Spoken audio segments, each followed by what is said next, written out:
Welcome to another episode of the Hoop Journal podcast, coming to you immediately after the conclusion of Cavs Magic Game 7, in which the Cavs found a way to get it done, winning Game 7 at home. Many might say that this series hasn't started yet because the home team won all 7 games. So, um, Mitch, how are we doing today? A little depressed as a Hoops fan because I wanted the Magic to come out tomorrow on Twitter and be like, Orlando Magic, Magic. But instead, Franz Wagner decided Mm. to put up the pentagram 666 line and Oh, wow, I didn't realize that. terribly 1 for 15 from the field.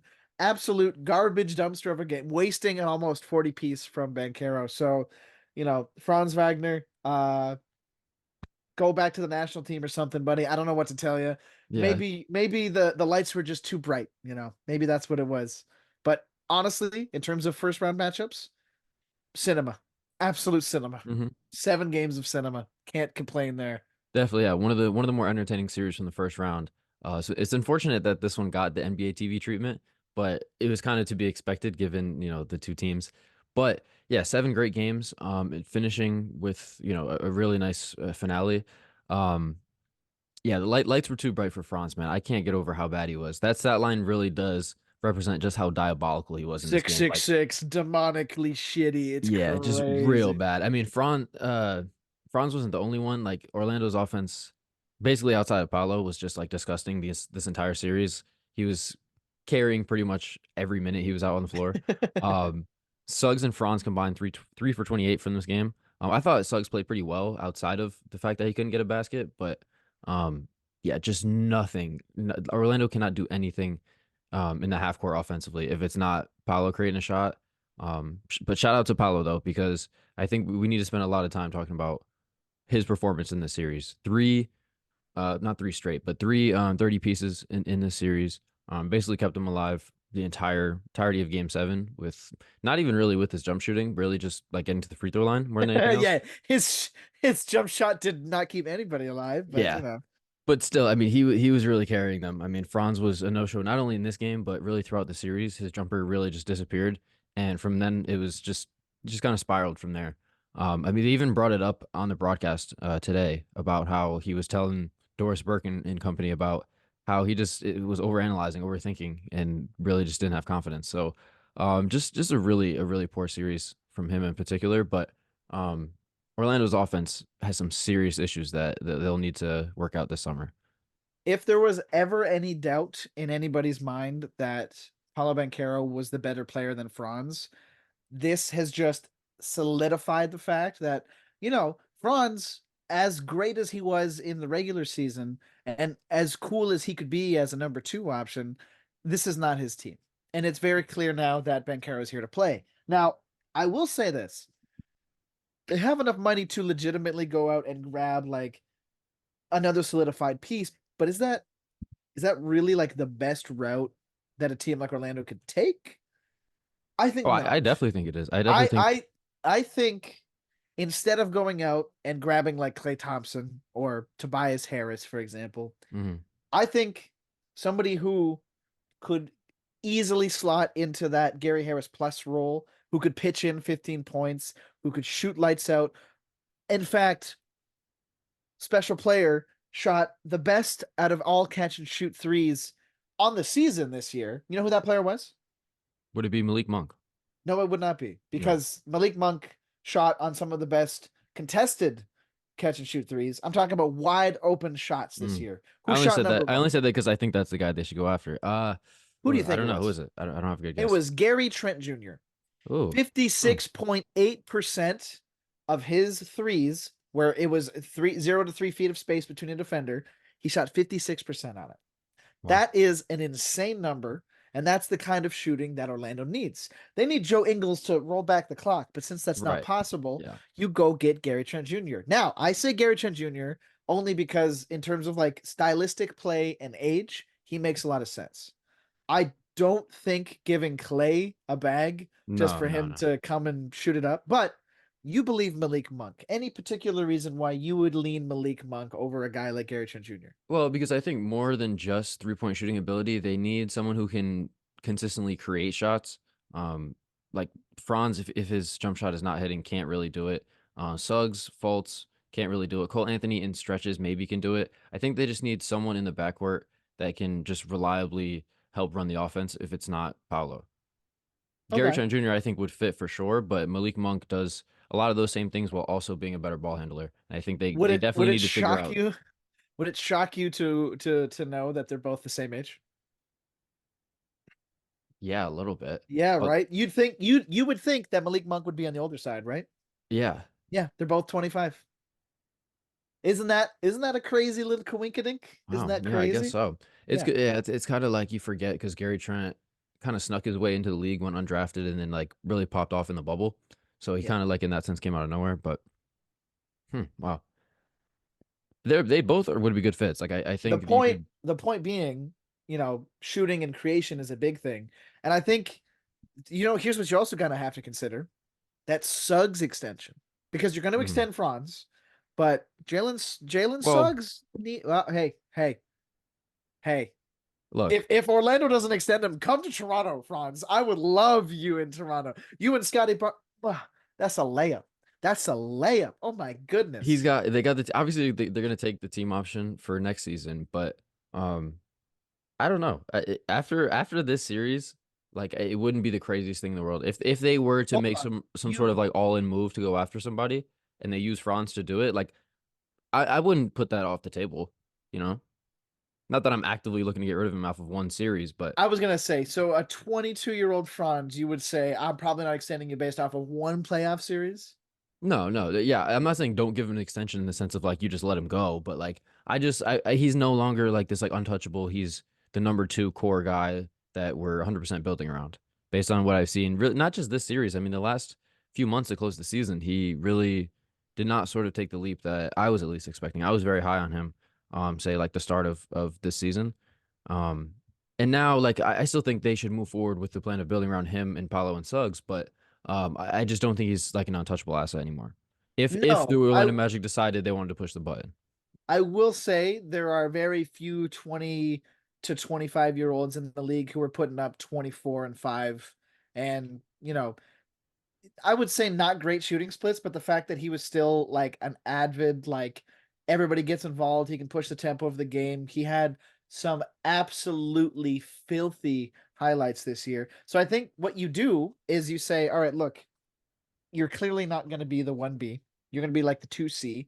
And if you can take incremental jumps in your game, improve that jump shot, bing, bang, boom, you're looking at a fantastic second guy to Banchero.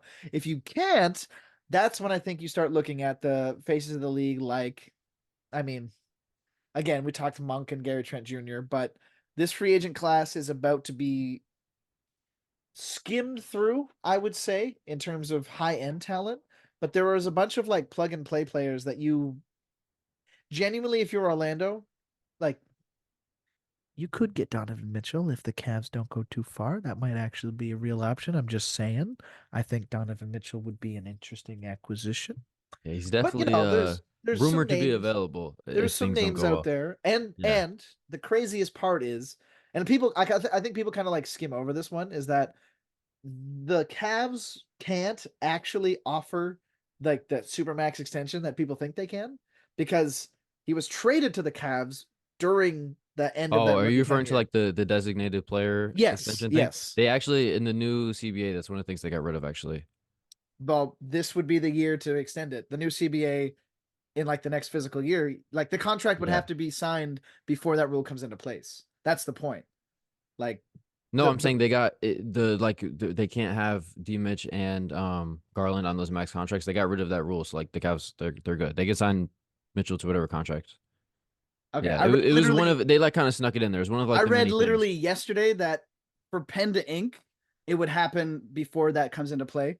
But I don't know if that might not be like I was just reading that on Twitter. But Maybe neither of us know what we're talking about. But back to either Franz, do you either think way, that he's like, do they just give him the max, or how do you think that plays out with his extension?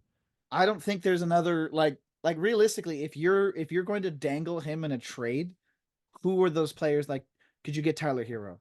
Could you get Donovan Mitchell like Oh, that? I I don't wouldn't trade Franz for Tyler Hero. well, okay, but this is Donovan Mitchell, exact yes. But this is exactly my point. What tier is the player where you draw the line and you say we might as well just extend him because he's better than a bunch of the players anyway, and younger because again he's only 22. Yeah. Um, yeah, it just depends on if the Magic want to go all in. But someone on like the Donovan Mitchell tier, I would definitely dangle a Franz Wagner for that, for sure. And but that's the other thing is like for a team because Donovan Mitchell in all aspects, yes, phenomenal supernova offensive player, but for you to say, 28, 29-year-old Donovan Mitchell for hoping that him and Banchero go farther than, you know, him and Rudy Gobert or him, Garland and Mobley and Allen, like this Orlando team's not exactly built star-studded from top to bottom anyway. Like you're kind of hoping that Anthony takes another jump and Fultz figures everything out and Suggs develops a jumper that's sustainable, not just streaky like that. You're Well, hoping that that's my thing. That's kind of where I'm at with the Magic guards is like it might just be time to just go get a guy and just have that figured out. I think Mitchell and Suggs together would work very well. You could even, Mitchell and Fultz like that. That's fine. Um, But yeah, I think as young as a lot of those guys are, I think given how good Paolo's proven he is already, I don't think you could spend the next 2+ seasons just like figuring out the backcourt. Like I would be very much in favor of them just finding an answer this summer or next trade well, deadline because maybe. it would cost you like Franz and Suggs, like right off the bat. Like to get Donovan Mitchell from Cleveland, that's probably what they ask. And if not I that, would do it. I think I would Paolo and Suggs would be like the only untouchables. I wouldn't throw all of the picks for a guy that I don't feel like is committed because you'd have the same questions with him staying as you would with Cleveland. So yeah. short of Paolo Suggs and like the whole chest of assets, just going out the door, like yeah, I would go in all in for Donovan Mitchell if I was Orlando. All right. I mean, in my opinion, it's better that you have two young guys that have clicked really well and just they're young, it's their first playoff series. Franz like wilted under the pressure. Hmm. See what he can do when, because like this Orlando team, again, it is a really fucky like I don't think Anthony Black is a long-term solution at the one. I don't No. truly see a world where Cole Anthony, Suggs, and Fultz like coexist as a three guard kind of like thing.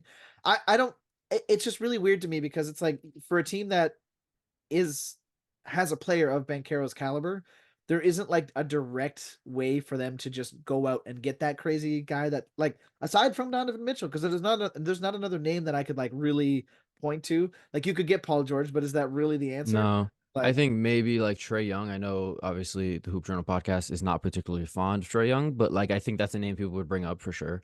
Um, if yeah, but like damn, Trey Young in Orlando just sounds fucking disgusting. Like Oh, I mean, there has been times where I've wished for Trae Young to be banished to a team like the Magic and to just irrelevancy, but I actually think that, him and Paulo together would be a lot of fun. No defense though, because one thing that really stood out to me in this game, and it's not like an observation I've never made before, but like a lot of key moments in this game where Paulo was just providing no resistance on defense.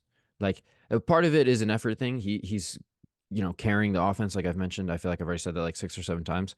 But it's pretty clear like even just like the defensive skill set is just not really there as a big man or even out in the perimeter. Like he's just not a productive defensive player.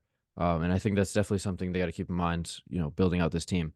Shout out to Jonathan Isaac though for obviously covering up a lot of those mistakes a and, resurgence, I'd providing say. some two-way play, I will say as well. He had like a pull-up triple jumper in this game today that he knocked down. And he's had some moments offensively in the past, month or so since he's come back. Um, but yeah, the Paolo defensive thing is definitely going to be a question, I think, moving forward. I got one for you. What's that? If Detroit continues to be a cesspool of nothingness, do you think at any point because I think people have finally clocked themselves out of the thought that Cade Cunningham is a generational untouchable talent. I think what people are now are like, yeah, he's a good guard who could like kind of orchestrate an offense and chip in some scoring. I truly believe that if Detroit continues to do like fuck all and I think like you're selling Cade short. okay, if I'm selling Cade short, and let me mind you, his peers would be the Scotty Barnes, the Jalen Green, the Evan Mobley, because that was the Yeah, conversation. That yeah. was the conversation. And pardon my French here, but Scotty has emerged as the best out of all of them right now. Like I think very clearly. Now, if you want to Not very argue, clear. if Mobley's you pretty want, if close. Mobley's pretty close to Scotty. What? Come on. I'm not gonna touch that one because we've just seen what. Okay, all right. You Mobley know what? Mobley has very much surpassed him defensively. Obviously, what Scotty has done as sort of a lead creator, you could say that's more valuable if that's the route you want to go. But if we're talking about just like impact today, I think Mobley, what he did in this series defensively, is just about as valuable as anything Scotty's done. I got him going. Oh my Got him going. God. But I Oh, think that Cade is definitely in that mix as well. Like he is like I don't know how to put this, but I mean he's more than just someone who can run the show and provide some scoring. Like he's a legitimate lead guard with the potential to be like an all NBA type of number one option. yes, he was projected to be an MVP level player. That's the problem. No, My I personally was no, not that high no, on him, no, but no, you're no, right. no, no, No, no. you are Yeah, I was right. gonna I say I just wasn't on that wagon at the time. that is the fallacy of people retelling this draft. He was projected to be hands down above, head By and shoulders some. above. I mean, there were No, plenty of people who by had a Mobley over him. large majority of people. Towards the end, people were like, "Hey, Mobley might be this Cthulhu like two-way player whose jump shot has not improved, by the way." But people think that that was going to Yeah, a come along. little bit. He takes a couple shots. He's a little bit more willing to shoot them. I wouldn't say that the shot has improved He though. is here's my grand EOS out of this entire thing. For what Cade was projected versus, to no fault of his own, the roster around him is dog shit. But to what Cade has actually proven, and part of me is going to play the devil's advocate of, but on a shit team, you should be putting up some crazier fucking stat lines. But I digress. Cade is obviously not at that point that people were saying that he would be. So, change of scenery, kind of touching up, going to playing with Banchero, who would have been unanimously his best teammate. Hmm. That's a dynamic I think would make a lot more sense. And I then like you that a could lot. you could still afford to get Gary Trent Jr. or Malik Monk straight up with money. You'd have your shooters, you'd have your creators, you'd have somebody who can actually carry an offensive load with Cade and Banchero. I think that's a match made in heaven. I think Trae Young should go to the Spurs, but that's not going to Yeah, happen. yeah. I will say this: an aggressive Mobley is the best Mobley. Too bad that only happens 35% of the time. That's fair. Scotty is aggressive at all times. That's fair. Scotty's jump shot leaps and bounds ahead of Mobley, and that was the thing that everybody was putting question marks on Scotty. So if you can say hypothetically in this universe the two best players out of this draft would be Mobley and Scotty, then I will give you that. Hmm. But as of today, Scotty Barnes, all-star appearance, Mobley, no all-star appearance. Just gonna leave that there. Okay, sure. Yeah, You back to can't the argue Orlando with that Magic. one Back because to the that one's Orlando just a Magic. fact. I do think that Cade would be fantastic to pair with Paolo. I And don't see the nobody thought Pistons. about it, but it's I don't see the Pistons hitting that reset button like anytime soon. I think they're gonna give him the extension and try to build something out. And then I think it would take him asking out. I don't think they want to just like reset again when they're already bad. It's if like the I'm Pistons have him, done this before, if but it's Cade's tough to like listening, start a rebuild while you're in a rebuild. if Cade's listening, wouldn't you want to play with Banchero instead of Jaden Ivey? Oh, Like, he would love to, I'm sure. Yeah, but I don't I'm think just the saying. Pistons are doing that. Not anytime soon. Request that Um, trade. Shout out to Donovan Mitchell really swinging this game in the third quarter. He really went crazy. I think he had like 15 or 17 in the third, finished with like 35. That was really like the moment because Orlando, you know, had a pretty small lead for the majority of the first half. But that third quarter run really put the Cavs up like 8 to 10, and Orlando's offense just never recovered from there. So, good for them. Tristan Thompson minutes in the playoffs in 2024, absolutely diabolical, but he was actually pretty solid because he's 7 foot tall, and the Cavs really needed that Absolutely because diabolical. That's it the is. best I way to. could not believe. I mean, obviously he's been playing for them for like the entirety of the season, but it's just so unreal to me that he's still in the NBA, still getting playoff minutes, for a team that's now in the second round. And we'll see. Jared Allen has missed the past 3 games, and he's I think listed as questionable for game one. But we'll see. Apparently he can't lift his arm right now, so they're probably going to need to rely on some Tristan Thompson in round two. And I don't know. Do you give what sort of chance do you give them against the Celtics in round two? Ah, That I bad, huh? I think there's a one game where Derek White might not show up, and that might be the game that Cavs win. Mm, But if you told me to put the house on something, it'd be like 5 games. Like, I respectfully, the only advantage that I truly think the Celtics don't have in this is that Porzingis might not be there, but more yeah. importantly, Jaylen Brown honestly could probably hold his own a lot better against Donovan Mitchell than, hoping to God Franz doesn't get like stuck on him. Like it's throughout like 1 to 5, Boston is just so much more of an intimidating team. Yeah. Like I think this is going to be the first time where I like, correct me if I'm wrong, but it might be the first time in Donovan Mitchell's career where his teammates aren't even like the third, fourth, fifth best players on the floor. Like in the Rudy era, Hmm. the decoy, boom, just funnel them into Rudy, we're good. But now on a night to night basis, you're going to have to get Tatum and then Derek White and then Holiday switched on you. Like Jesus Christ, Yeah. that is a not that's taking yourself outside of your comfort zone for sure. Yeah. I will say, like I want to give credit to Donovan Mitchell because he's somewhat of an enigma in terms of like, oh okay, he's really really streaky right now. We can just force him to take outside jumpers, and then he'll hit Dame-esque shots, and then he'll come down the lane. And the worst, I hate watching his floater because I could block it, but nobody reacts to it.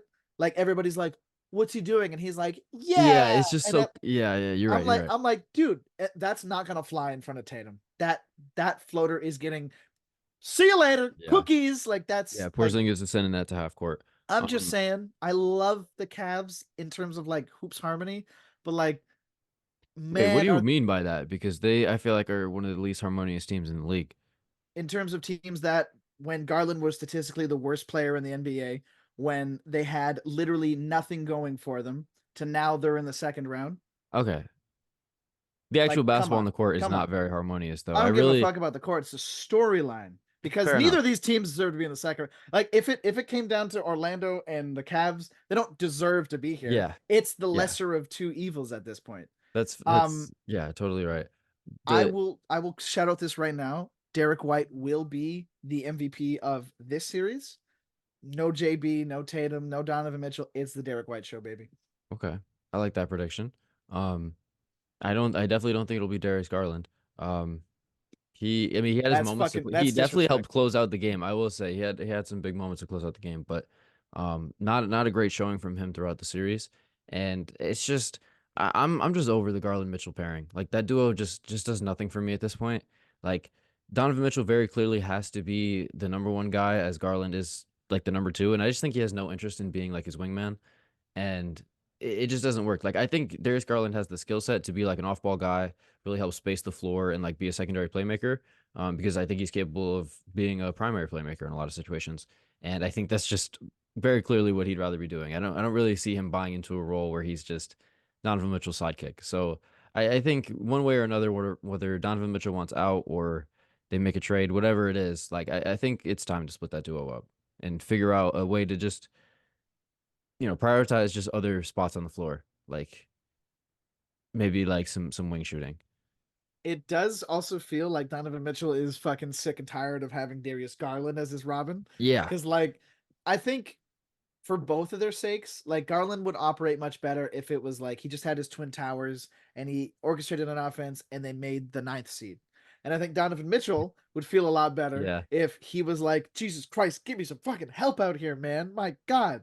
Like, it's cool that Mobley is getting some stocks, but the fact that he's his second leading scorer, that can't happen. Like, yeah. It's rough. that cannot happen. And this is coming from a guy who nicknamed him Cthulhu because I loved Mobley so much. I truly believe the Donovan Mitchell to anywhere else is like just written in the stars. So, shout out Truly. Going back to Karis LeVert starting at the 2. Can't wait for that. Hey, I gotta say, man, I've had my doubts about Karis LeVert. He was pretty damn good in the series. He's very Pleasantly valuable. surprising. Yeah, yeah. Came up big in a lot of spots. Really helped. A very very dry offense at times. Shout out to the Cavs defense for really locking down, but they're gonna get quite the surprise when they go from Orlando's offense to Boston with or without Porzingis. It's gonna be a completely different series. So Yeah. very interested to see. Game one will be on Tuesday. We'll see. I can't believe, by the way, just quick before we get to last night's action. Why was this the only game today, and why was it at 1 in the afternoon? Very good question. So, both sports right now are doing this crazy, so like NHL and the NBA are doing these crazy quirky things where round two's already started, but there's some bum I ass hate, teams that yeah, need to finish their fucking thing. It's like I know that they have to do it Either that way to get it over to with, but actually get it over with, either roll it out all at once or don't roll it out yet.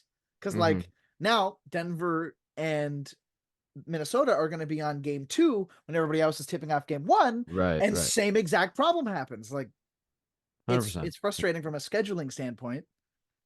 Yeah, I guess there's only so much they can do, but just going to today specifically, like if this was the only game today, why was it at 1 o'clock? Makes no sense to me. I know Yeah, it's Sunday, but like, I don't know, very weird to me. But so be it. Um, we want to take a quick break, or do you want to get to Nuggets and Wolves now? we can do Nuggets All right, Timberwolves. I let's don't let's think hit it. there's a lot to speak of after game 1 because it's just I'm going to be jerking off Anthony Edwards for 10 minutes. Sounds about right. Yeah. So yeah, the Wolves obviously take game one, 106-99, in what was a very, I think, a big statement game for the rest of the series. Like this definitely sets up for what could happen the rest of the way. Yeah, let's start with Anthony Edwards. Went absolutely insane. Whether it was getting to the rim and seeing just absolutely no obstacles in front of him, or just going to work one on one, hitting fadeaways, all types of tough shots, sidesteps. He was impossible to slow down. KCP, I thought, he was on my sort of short list for all defensive team. Like he was really, really good this season. It's not going to be anywhere near enough to slow down Ant. And the problem for Denver is they don't really have another good matchup for him outside of KCP. Like I think Jamal Murray has a reputation as being one of like the better defensive guards among like the all-star caliber players. He's been really bad. Like even going back to the first round, like he's been really bad defensively. And so I just don't know where they go. Like I don't know what the adjustment is in game 2, but Anthony Edwards, man, I he has mean, arrived. Like it's ridiculous. the adjustment is hope to God that buckets are more timely and that Aaron Gordon doesn't have the yips again. Because what it was, just from like tuning in like sporadically, because what I was doing was every single time I got a notification that Ant had hit another insane shot, I tuned back in. And what I saw was a lot of, first of all, again, shout out KCP. Oh my God, though, he got cooked like a fucking Yeah. Sunday lunch. It Yeah, was man. There's not much he could ridiculous. do. But it actually felt to me like Jokic was missing a lot of gimmies. Like, Yeah, it definitely felt like a rare off game from Jokic. even despite it was like 32, 9, and 8, and it was still felt like an off shooting night for him. Yeah, I think Um, he was like 2 for 9 from three. A lot of open ones too. He had a lot of open yeah. ones that he missed pretty badly. It was definitely an off game from him. Flip side of this, Jaden McDaniels didn't put up a single bucket. Cat didn't take a three Damn, I until the didn't realize second that. half. That's what I mean. Like watching this game, Rudy only had 6. Cat was Mhm. the most passive player until the second half. Oh, So it's a Cat reverted back. We said in the last episode that there wasn't a lot of like, peak Cat moments in round one, but there was a couple that I noticed in game one of the series. yeah, but again, passive Cat showed up for this game. Naz Reid came in, put up a quick 15, 3 and something. So this is my thing. This game was very much first 99-106. You could look at the box score and say, wow, this was a close game. It was only close because shit got a little messy towards the last 3 minutes. This was a hmm statement game from Yeah, Minnesota. And yeah. The if Wolves took anything, control of this game for sure. this is a statement game from Anthony Edwards about to, this is the consolation prize of if Minnesota beats Denver, it's is Shea and Luca playing for the second best player in the league. That's what this is looking at for me because I think Ants put on notice, and this is hot. Mitchell's hot Whoa. take of this pod. Whoa. Anthony Edwards could, and I say could because I have an asterisk here, could very well leapfrog a good 7 or 8 people beneath, like above him, at the end of this playoff run. If he consistently if he keeps doing these crazy monster games, timely shot after timely shot, you can't look at Anthony Edwards right now and not say, "Damn, this is the top 3 talent right now in the league, top 3." And I will stand by this.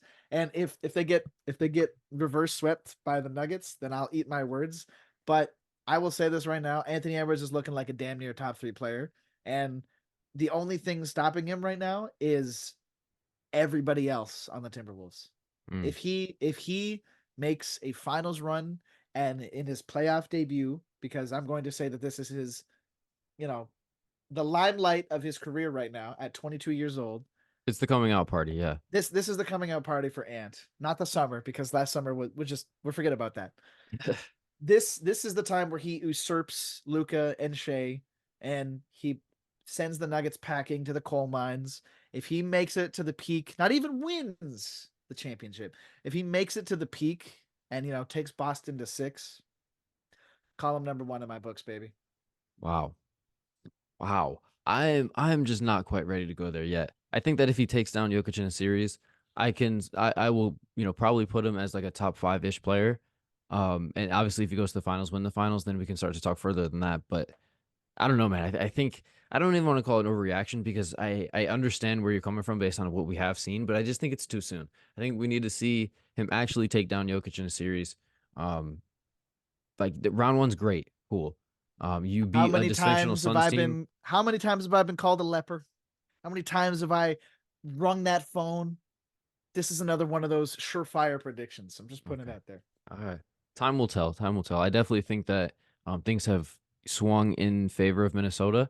I probably would have said like a 65-35-ish split in favor of Denver to win the series, and now I would give this slight edge to Minnesota. So I'm still 50 we'll 50 see. because like I've seen Jokic like in my I know this sounds crazy. In my opinion, it was an off game for Jokic, and that's No, insane it to was. say. It's crazy to say 32, 9, and 8, I think you said. But But yeah, I think he had like 6 turnovers to go with that too. Like yeah, there's definitely some moments where it just didn't feel like we were watching a regular Jokic game.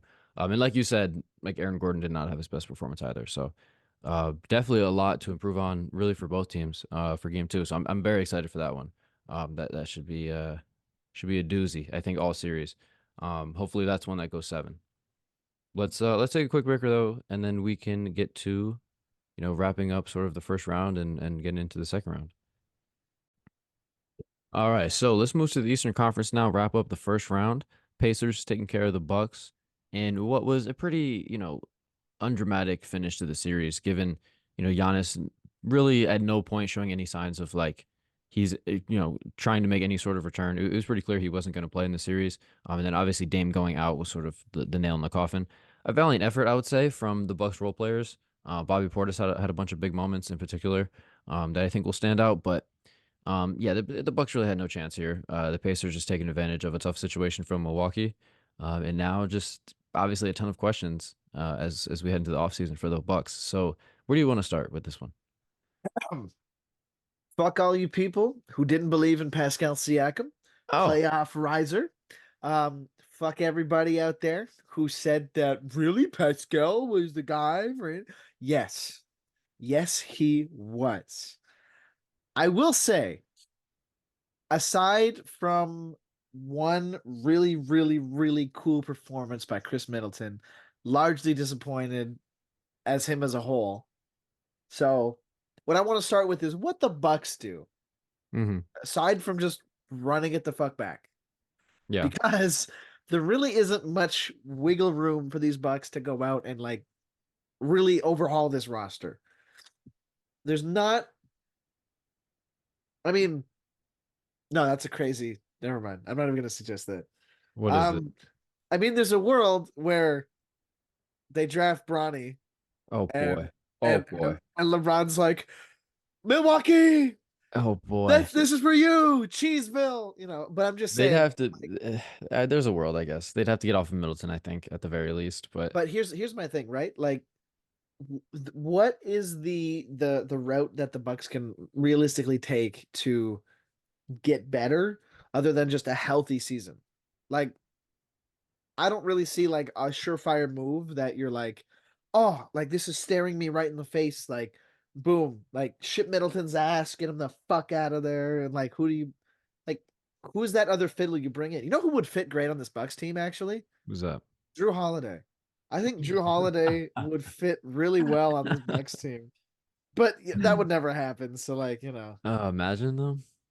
dude, Yeah, no, like there's not much for them. I mean, they got to bank on, yeah, of course, being healthy, and then just some internal improvement, like Marjon Buchamp, Andre Jackson, like those are two guys they definitely need to step up. Um, remember when we it- talked about like if we thought Bouchamp was ready to start or not? Like, Yeah, so I saw a report that said it came from like a end of season interview from Doc, where I guess he was dealing on and off with some injuries, basically from the moment that Doc got there, and so Doc just never really felt comfortable really putting him in any real important spot. It feels kind of like an excuse to me, but he did say that he feels like Marjan has the most skill or the most potential, I think he said, of all the young guys on the team, which, there's not a ton of young talent on this I was team, gonna but say, there's not exactly, it's not a bar that I would be happy to jump over, but all yeah, right. not yeah, fair. But I do think that we're gonna see him and Andre Jackson get a much bigger opportunity for next season. We'll see. I'm not sold that they're definitely gonna like be able to like replace Middleton or anything like that on the wing, but I think that's what they're gonna need. Outside of that, I don't know. If they could find a trade partner for Chris Middleton, but I just don't see how you turn that into like positive value in the short term. No. So yeah, it's really just running it back for the most part. They're already at, including Marjan's team option, they're already at $183 million with this roster.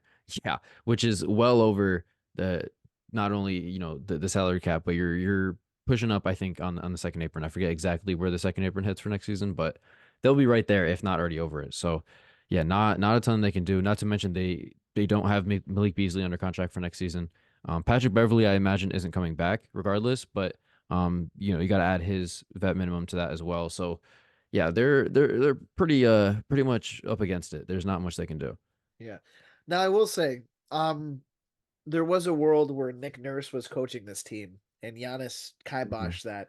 Hmm. So I think a lot of it has to do with the fact that Rivers has one of the worst rotation managements I've ever seen. Oh yeah, And has been that also, way for a decade at least. and also, there is no other head coach out there that I think right now, like you're not gonna go get Darvin Ham, you're not gonna go get Frank Vogel. Like, what the fuck? What do Well, you? no, there's no you can't get rid of Doc Rivers because that would be your fourth coach in 3 years. Like, Yeah, but no, but this is my point. Is like, it's like you, if it comes to the fact that a healthy Giannis and Dame just doesn't get it done, then mhm. what have you like? You've done like And guess what? They're you're both stuck. Giannis and Dame are both making 49 million apiece next season. But the season after that, it jumps to 68 and 58 for Giannis and Dame respectively. So you better do it now. It better happen next season for the Bucks. Like this was a bit of a trial run. And things not like it was, all worst case scenario, but in many ways was sort of a season from hell with, the way things actually went, given, even that they were, a 3 seed. Um, so you kind of got to just hope that things go better. You get a little bit better luck next year and you're able I will to. say that despite every single hurdle they had to jump over, they were still a 3 seed. So like, Yeah. there's that. Yeah, so it's not like they're incredibly far away from getting to where they need to be. It's just they very much fell short of that this season, and there's nothing they can really do to, improve the roster. Like there's not additions they can really make. I forget exactly what their draft pick situation is, so maybe they get lucky and hit on a rookie that sort of shores up the end of their rotation, something like that. But short of that, they're gonna have to get lucky with some vet minimum signings, and that's about it. As far as the Pacers go, though, shout out to them for winning a playoff series. Definitely did not have that in the cards for them. But things just worked out in a way that here they are in the second round. So, like you said, Andrew yeah. Rodman makes appearances in games 4, 5, and 6. Like Nemhard, it's Rodman now. Buddy was boarding up a fucking storm. I I'll say this. I didn't have much faith in the Pacers even without Giannis. Like Yeah, I I'll definitely be thought I'll this would be be a more competitive series than it ended up being. But it became pretty clear that the Bucks didn't without just didn't have much without yeah, Giannis. Yeah, yeah, without Dame it was pretty much wraps. yeah. Now, interesting consolation. I see a lot of people already taking Indiana over New York. Oh, Anything? really? Oh, okay. I haven't seen that. NBA district has put Indiana in 6. Central, when they did all their like teams, it was a bunch of teams taking Indy in 7. So it was almost like because they did 18, so it was like I think 10 people had New York, the other 8 people had Indy. So it's largely Wow. divided in the NBA community. Very interesting. I would imagine that Vegas has Knicks as not like a huge Oh, favorite, but but no, but pretty like comfortable. clear Like favorites, comfortable, right? right? Like, Like is it like yeah. 2 to 1? Or I get like That's -200? well, that's what you would expect, right? Yeah, Like what are the do you have the odds in front of I you? don't have no, I don't I'm I gonna don't look it have the up. betting odds, but in terms of Um, like NBA community, it's actually a lot more divided than I thought it would be. really? Yeah. That's interesting. Oh, I'm on school Wi-Fi, which means I can't access betting websites. So I can't pull them up right this second. But I would take the Knicks. I definitely think that they should win the series. It would be a huge disappointment for them to not advance at this point. I know that like the depth is getting pretty shaky with the Knicks, with the Bogdanovich injury. But I don't know, Brunson should have no problem doing his thing throughout the entire series. Like he's not going to see much resistance there. Um, and I don't know, like the Knicks are pretty clearly just the better team, and I don't really see how the Pacers match up in a way that will like give the Knicks problems. You know what I mean? Like they're not Yeah. gonna really like Well, exploit of the Knicks' weaknesses. I don't think. you could argue it this way. Indiana was one of the fastest paced teams in the league. New Hmm. York was the slowest. Yeah, and I think that. Indiana beat the regular season matchup without Siakam 2-1, Hmm. and it was like by a pretty good margin. You could also make, and this is the other thing, you could also make that this version of Siakam, if he actually is not fraudulent and the riser, he's the second best player in the series. So, I mean, Yeah, there's a yeah, world, but I will say this: there's no realistic place that I see Indiana beating this New York team, unless, and I'm talking, this has to be some absolute stinkers from Brunson, and I haven't seen an absolute stinker dud yet. So right. it would Or need to just everyone be, else just goes incredibly cold. Like DiVincenzo can't hit a shot. Josh Hart is not yeah, doing Josh Hart things, something like that. Like, yeah, they'd have to really like collapse because um like I don't know. I don't see how the Pacers defense stops anybody, but definitely not Jalen Brunson. So I think that, it's going to be a competitive series. I think that it's probably like Knicks in six with at least five see, games that are very here, competitive. here's a much more realistic take from a secondary page. So the first one was from Central's. Districts just dropped his, and it's much more Nick heavy Okay, than yeah, yeah, I Indiana could see heavy. that. Yeah, So maybe it's just the people that Central associates with that might be a little gotcha, bit gotcha. crazy. But Yeah, none of I these are mean, picking a sweep. A lot of these are Knicks in 6, Pacers in 7. Like, again, yeah, it's not crazy to think that the Pacers could win this series. Like they definitely look like, especially offensively, like a well-oiled machine with the way Siakam's playing. yeah. Halliburton sort of getting back to his ways from the beginning of the season. Um, And then also I should mention TJ McConnell doing TJ McConnell things. I mean, he had a couple stretches in some of these games against the Bucks where he legitimately took over, like was looking like the best player on the floor for multiple minutes at a time. So shout out TJ. But I just think the Knicks depth issues aside, like they just have more talent, and I just don't see like for one, I think the pace discrepancy, I think that leans advantage Knicks because I think in a playoff environment, it's much easier to control the pace as a slower pace team than to like keep the pace high if that's your style of play. Like the playoffs always lean towards a slower pace, so I think that the Pacers are going to struggle to really exploit any of the Knicks' weaknesses. The Knicks are kind of going to be able to play their game, and they're just the better team. So I think that the Pacers could have some nights where Miles Turner hits a couple threes, or maybe they actually show some solid stretches of defensive play. But the Knicks would have to really underperform to not get to the conference finals. Yeah. Like, I'm taking probably Knicks in 6, if I'm being Yeah, that honest. that feels like the most likely outcome. But yeah, I think it'll be very competitive. It'll be a lot of fun to watch too because it is two teams that have pretty differing styles of play. So I think it'll make for some entertaining basketball for sure. Uh, And we get to see Tyrese Spurs. Halliburton play more games with Mike Breen commentating, which we haven't really seen much of. So that's I'm a good waiting. I'm combo right waiting there. for the double bang call from Mike Breen. It's Yes, gonna happen. yes. Yeah, I don't think he's pulled it out yet in these playoffs, but he's only done it a few times in his career, so he really saves it. Um yeah, this definitely feels like the kind of series we could get a double bang. I definitely see that. Mike Breen really brings it a little bit extra for the Knicks games. So speaking of the Knicks though, let's wrap up their first round series. Obviously they advanced past the 76ers in a series that you know, obviously, I think the biggest talking point with the end result of the series is about Embiid, and I will say that as far as his playoff resume goes, like this is one of the better performances. Like I'm relatively impressed with how Embiid played in the series, but was not good enough. Like just did not get the job done once again. So, do you think that's the best place to start? Or do you have another like sort of burning take you want to get off about the series? That's actually probably like the most realistic one. Like, I think my burning take is that Maxi should, like, going forward, should be this team's Batman. I think just in terms of availability, in terms of how many games Embiid's going to actually play.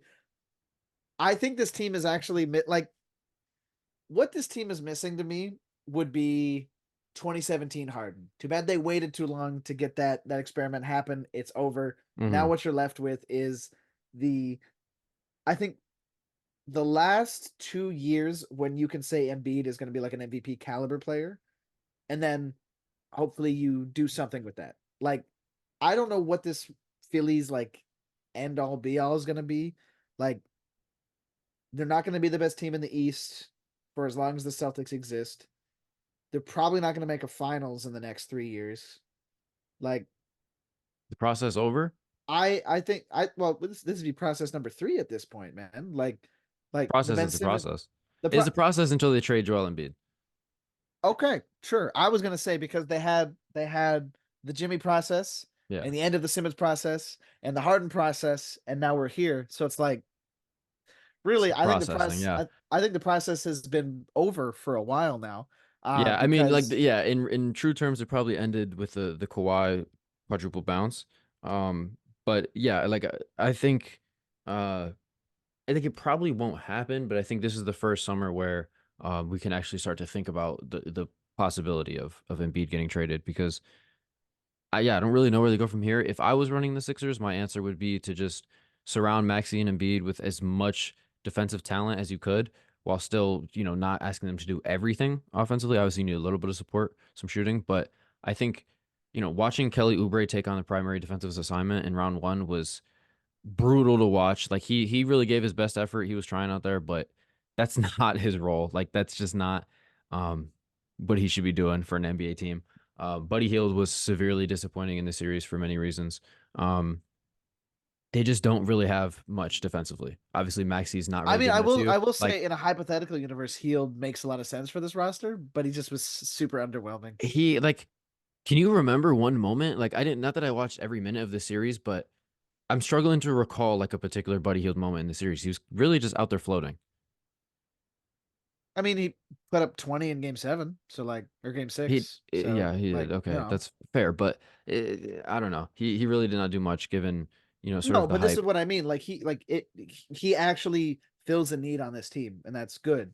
It's just a matter of like there's just so many other holes on this team. Exactly. Yeah, yeah. I think it starts with the defense. This team, there was a point in time where, during like the Ben Simmons, maybe even going all the way back to Jimmy Butler, like these Sixers teams were very good defensive teams, like teams you definitely respected on that end. I haven't felt that way about the Sixers the past 2 seasons. I don't know what the defensive rating numbers are. I think they've been like solid over the course of the regular seasons, but when it gets to the big moments, like they just don't really strike me as a team that can really bear down and play some lockdown defense when it matters. So I think that would be the direction I would go because Maxey is a stud. Like we saw he dropped 50 in what was it, game two? Um, like he can easily be your number two guy. I mean, you think he should be the number one? Like they're pretty set with the foundation of their offense. I think they need to establish an identity on the defensive end. And with Nick Nurse, like it shouldn't take a ton. Like you don't need five Jonathan Isaacs. Like you should be able to figure out with just a couple guys, but they just don't really have anyone. They don't have any real go-to defenders. Like I think a lot of people would refer to Joel Embiid as their best defender, and we've talked ad nauseum about his actual defensive ability. So, I'm not gonna um, touch that one. yeah, I we'll have leave that shit be. on But Embiid yeah, for they so they long. definitely, I think that's the direction they need to go. Because yeah, they do have Buddy Hield. Like if they surround the rest of the team with defensive minded players, Buddy Hield I think can have more of a positive impact. But given the current state of the roster, they kind of need like two-way impact out of him, which is never happening. So, um, yeah, that's really the direction for the Sixers. Luckily, they do have a lot of flexibility. I think like they have Maxi's cap hold, and then they have Embiid. Pretty much no one else is signed, so they'll definitely have the ability to maneuver and do some things. So I'm sure they'll be active. Yeah, I mean, again, like they'll be able to switch some pawns around, but their king and queen are set in stone. So Right, right. Well said. Yeah. So with that in mind, yeah, let's move to the second round. Pacers Knicks obviously will be the other Eastern Conference semifinal matchup across from Celtics Cavs. Um, again, nothing really much to talk on there. Like we went over the fact that they're going to obliterate the Pacers. yeah, But sorry, I had a brain fart. yeah, no, We already I talked about understand. that. I saw your brain. I think what you meant to say is let's talk about what the Clippers have to do next. Mm. because they have no immediate route to improving anything. They cannot get themselves a second round pick with any moolah because they're approaching the second apron. They're going to have to figure out what they're doing with Harden and Paul George, let alone what like the commitment, because they've extended Kawhi. Does that mean we're going to see Kawhi Leonard for 60 games? Or are we going to see Kawhi Leonard for 25 games? Are we going to see Russ and Kawhi collectively play under 60 games? Are we going to see Harden say, I'll take a huge pay cut? No worries, bro. Are we going to see PG just say, OKC just offered me 30 mil a year? I'm jetting. I'm very interested to see if Paul George is like getting serious offers from other teams. Obviously, like teams will be interested, but like if he's entertaining them, because if I Oh, I was Paul would George, 100% if I was entertain Paul offers. George, man, like I know like he's from LA and like all of that, but man, if I'm thinking about basketball, I would be very interested in exploring my options outside of the Clippers. Like You I have have no idea one what I'm more doing. big payday left if you're Paul George. Yeah, that's the thing. You have to weigh this sort of last contract versus where you're setting yourself up to be for the rest of your Yeah. prime. Like I don't know. It's gonna come down to whatever he prioritizes over the other. But man, the Clippers have nowhere to go. Like there's always going to be the possibility that they're all just healthy and clicking at the same time. Like the talent will always be there, but there's nothing they can do. Like Like Kawhi if is you just if not. you told me tomorrow, if I'm Paul George and a team like Orlando, like OKC, like fucking literally any like The team that Sixers. you could throw out Philly too. Yeah. If they were like, look, we cannot give you 40 mil for 3 years. Like that's just not in our budget. However, we can give you like 32.5 or whatever. Like we can give you like a 3 or 4 year contract for a legitimate like an actual chance that Yeah. you would be that missing piece. Or you could be the Clippers and say, we're just, one healthy season away from reaching the peak. Kyrie and Luka, that was a fluke, but we can only give you like 18 to 21. How does that sound? I would be looking at Ballmer, giving him two birds, No, walking out that door. Ballmer's pockets are too deep. They'll give him the number that he wants, but it's just a matter of No, does he actually want but to spend the rest of his career there? this is the point. They are already going to be at the second apron.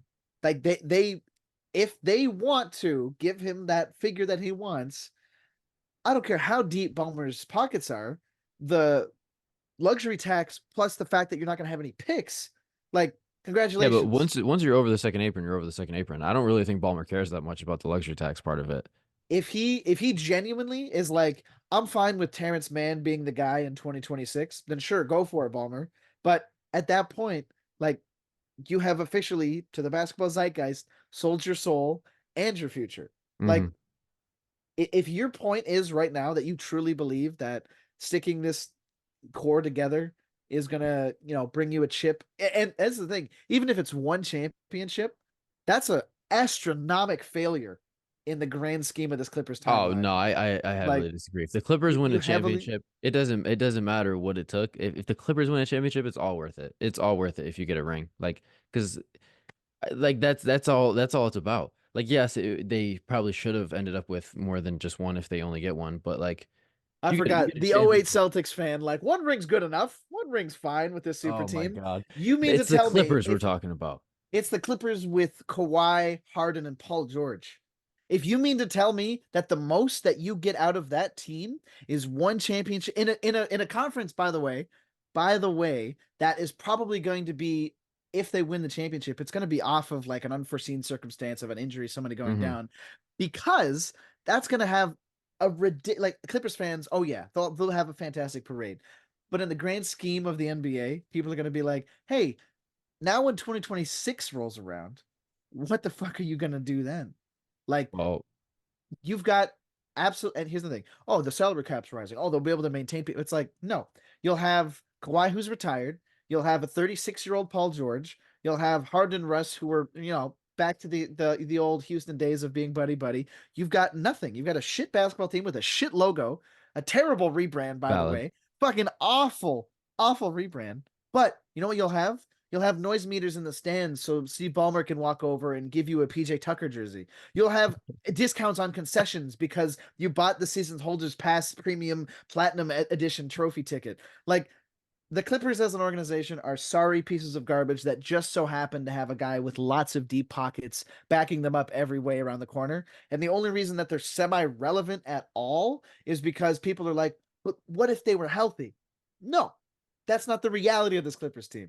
I've written them off so many times, but I'm a leper because, oh, this time they've got Kyrie and Luka managed to get over the hump. It's like, motherfucker, Luka had them attempting to assassinate him 3 years Yeah. ago. So I think this Clippers team is the perfect, like, the karma of Kawhi destroying super teams in the NBA just to form one and have it all crumble beneath him. Nice little bow on that chapter of hoops history. Yeah. No, I think that's well said. I mean, if they were to win a championship, though, it is all worth it. I think Fuck them. they never are though. They're never getting there. But as a Toronto fan, I think you should know the value of one ring. Um, let's But move. ours was culturally impactful. All right. Los Angeles as a team already has a rich generation of champions. All I right. suppose. I suppose. Yeah. I'm gonna Let's make you move late to to dinner. No, I'm gonna make you late to dinner. Fuck you. I'm just kidding. let's move to Dallas OKC. Do a little round two preview of that one. This is a series that I You're don't not gonna have any like what like. I say. We talked a little bit about it before we started recording. I don't have a ton of strong takes for this one. I feel like I got to see how these teams match up in a playoff setting first, before I really feel like strongly about it one way or the other. But I definitely think it'll be very entertaining. Like the SGA versus Luca thing, I think will be very, very entertaining. Um, but what's like your initial thoughts on this matchup? I unfortunately am going to do this just because I want to see Luca get his. I think the Dallas Mavericks have a really good shot at knocking off OKC in 6 games. I think this is going to be the battle of the ages from SGA and Luca. But then we've got Kyrie, motherfucking flat earthing Irving, who I think honestly is going to cause a fuckload of problems for this OKC squad. I think as cool as Lou Dort is and J Dub are in terms of switchy, lengthy defenders, I think like just the octane of this Dallas team is just going to be kind of a pain in the ass. Yes, Chet is going to be fantastic. I do think he is. I think Gafford is not getting enough credit because he has been way better than I wanted to give him credit for. Like Hmm. I honestly kind of wrote Daniel Gafford off as like he's just a big from the Wizards. Who gives a fuck? No, he's No, fucking he's phenomenal producing. next Yeah, to Luca. And yeah. now here's my other thing. How much is this can't leave Giddy train going to keep driving for? Because Giddy, I think, is on an incredible hot streak. He's making people pay for leaving him open. Does that continue? Mm. Does Yeah, Kleber definitely not a like guarantee. so Maxi's out, by the way, in case you Yeah, I didn't say we know. should mention Maxi Kleber probably will not play. He's Maxi what, like Kleber a probably shoulder will not. sprain. Yes, I think Yeah. I think it's like a tendon actually. But anyways, either way, no Maxi Kleber actually, and I know this sounds memey, but actually has ramifications on this league. Hmm. Or sorry, on this series, not the league. League-wide But implications. no, because like he was a very clutch player in Yeah. terms like closing the stretch. So And like that he actually, provides something that the rest of the Mavs big just don't have. He spaces the floor. yeah, Obviously, you're not getting that from Lively and Gafford. So no. yeah, But that's definitely a dynamic they're gonna lose. I think PJ Washington soaks up enough of those minutes that they'll be fine. My big thing is it will be a trench battle between Shea and Luca. I think this is going to be as much as I really loved the Sixers and New York matchup. I think this might be the best matchup in terms of like watchability and especially marketability Mm. because the NBA is going to be like use code Jante Porter to bet on Luca's over. Use money line on SGA and the Thunder. Like I think this is going to be one of the game, like one of the series where if you're not an NBA fan and you see headlines of like Luka Doncic puts up 30-point triple double but loses to Abraham Lincoln and the sexiest man in the world in SGA, you're tuning in just for the sole like entertainment value of this. I think this is going to be one of those series where, you know, 2 years from now, Hoop Journal has a post that has 11,000 views on the day of posting, and then 2 years later, it's at 1.1 mil because people just keep going back to that shit, just watching replays, just being like, look at the masterclass of this 7-piece mosaic series. And what would the post say? I think the post is going to say, I think Luka Don. You're going to say something like, this is Luka's reign of becoming a top 10 player going forward. Like, like say he makes the finals, say he takes like knocks off Celtics in 7 or whatever. Luka gets finals MVP, first ring, and then he just gets ravenous. He just something clicks in his brain and he's just like, I'm gonna be better. I'm going to be a top 10 player of all time, and then just goes on to win Hmm. another scoring title and then an MVP. Because again, we don't know who wins MVP this year, but voters are watching these games. I know that the votes have already been cast, but people who were like, "Oh, that Doncic fella's pretty nice." It's a Hmm. regular season award, but every single year we have stupid voters who were just like, but playoff, but playoffs, but Yeah. playoff Yeah. impact. Yeah. I'm just saying, sorry to have an autistic rant here, but I know for a fact, like Naz Reid winning six man of the year really bugged me, but I'm not Mm. gonna touch on that. I'm Like with you on that. I'm with you on that. That was the one award where I was like, we sure? I But got the fucking veins popping up yeah. because I was like when that got announced, I was like, that's robbery. Like Yeah. that's genuine robbery. Not to mention Nas had a lot of games where he started because Cat was out. Yeah, I and know some I know people that pointed doesn't that as like disqualify, but some of that pointed used that to like support his case is that he stepped up into a starter role when needed. And like I get that, but yeah, that does sort of inflate his stats as a six man. But if you went from like, oh, you know what? Malik Monk was playing like a solid 29 off the bench and he's put up 16, 4, and 3, and then Nas Reed plays 38 for 2 weeks. Like, mhm, yeah, his numbers look good. Like, no right. shit. Yeah, yeah, yeah.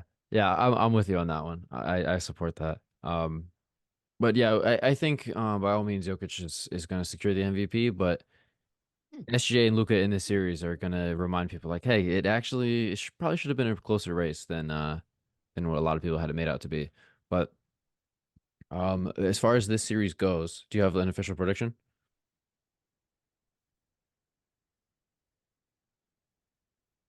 I mean, okay, I'll give both because again, I said Dallas Mavs goes to 6, or sorry, Dallas and OKC goes to 6 in Dallas's favor. Hot take here. Minnesota in 7. I think Hmm. it's a 7. I think it's a 7 game series. Yeah, I think I think it I would have think to I be. think Jokic does everything in his power to, get Murray some head on IG Live again. Maybe has another kid and then comes out of the gate swinging for games 3 and 4. I think game 2 is going to be a little interesting to see just how time again because it's timely buckets, timely buckets. That's what Hmm. killed Denver. I think it might be a little shaky off the start, but Malone's going to rally the boys. I say Minnesota goes up 2-0, Denver comes back, wins 2. Yeah. Oh yeah, no, I'm going to Road give you the team whole wins the script. first four, I'm huh? going to I'm going to give you the whole script here. Minnesota goes up 2-0. Denver comes back 3 in a row off of some Jokic heroics. My Minnesota ties it up and then game 7 is just absolute cinema. Wow, interesting. I am going to go with OKC in seven. I think that's going to be a series with a ton of clutch moments, a lot of tough shot making down the stretch of these games from multiple players on both sides.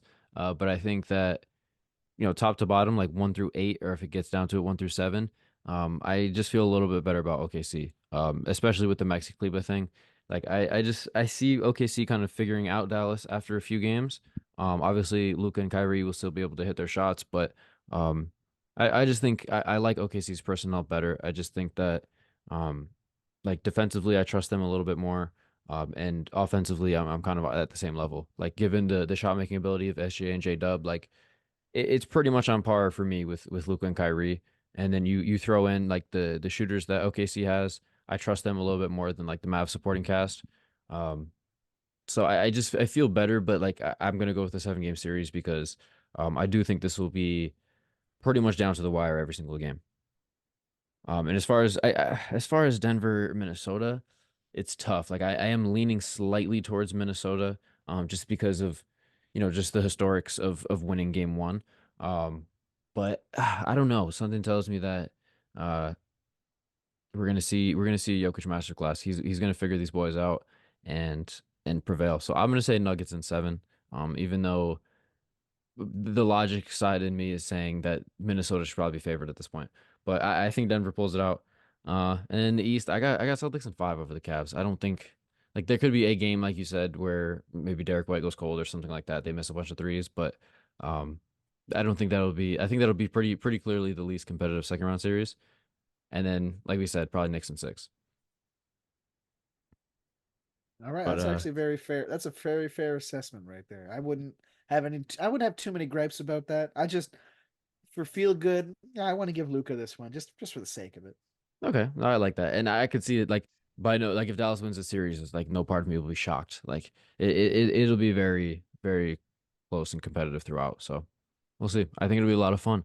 I'm really upset we only had one game today. Like I'm not sure what to do with the rest of my night, but we'll be ready to go for tomorrow for sure. Says, "Oh, I've got dinner to make at 6, but I don't know what to do with the rest of my night." Well, Fuck yeah, is I'm about to go eat dinner, sure, but I don't know. I was expecting like a enjoy your 7:30 or a 10 meal. o'clock. Enjoy your meal. You know what? Read a nice book. Read Chernobyl by Sleccia Alvice. Hmm. It's good. It's an award-winning book. Read that. Go have a coffee in a cafe. You know, Real but European. yeah. I'm actually currently reading Hoops Heist. It's a book about how Seattle had the Supersonics stolen from them. Pretty entertaining read so far. Not much about the move to OKC though. Kind of just talking about the old Supersonics and their one ring.